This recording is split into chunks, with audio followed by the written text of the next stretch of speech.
বলেন তো আসিয়ার স্বামীর নাম কি? ফেরাউন। নামটা খুব দারুণ না?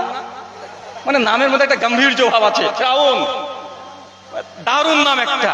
আচ্ছা, এই নামের কোনো মানুষ পৃথিবীতে দেখেছেন আপনি? কেন রে ভাই এত সুন্দর নাম? এই নাম কাউকে দেখেননি কেন? ফেরাউন এত বড় শয়তানের অলি যে নিজেকে কি দাবি করেছিল? রব দাবি করেছিল। তিনি নিজেকে আল্লাহ দাবি করেছিলেন। আর তার স্ত্রী আসিয়া, তার বাবা হাদিসে আসছে যে যখন তিনি ঈমান নিয়ে আসলেন, মুসা নবীর কালেমা পড়ে নিলেন, ইসলাম যখন অ্যাকসেপ্ট করে নিলেন, সেই সময়তে ফেরাউন যখন জানতে পেরেছিল তার স্ত্রী ইসলাম গ্রহণ করেছে, সঙ্গে সঙ্গে তার স্ত্রীকে জেলখানায় বন্দি রেখে প্রতিদিন সকালবেলায় আর সন্ধ্যাবেলায় 100-200 করে বেত্রাঘাত দিয়ে আসিয়াকে নির্যাতন করা হতো। কত কথা বলেন? 100 কত? 200 করে বেত্রাঘাত।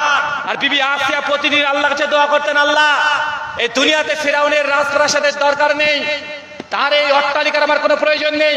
আল্লাহ তার বদৌলতে, তার বিনিময়ে তুই জান্নাতে আমাকে এক টুকরা জান্নাতে ঘর দিও।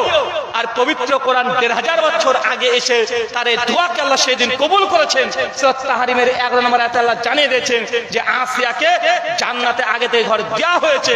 আসিয়া যখন মৃত্যুর সঙ্গে ছিলেন, সেই সময় জান্নাতে কোন ঘর পাবে তার চোখের সামনে একবার তুলে ধরা হয়েছিল।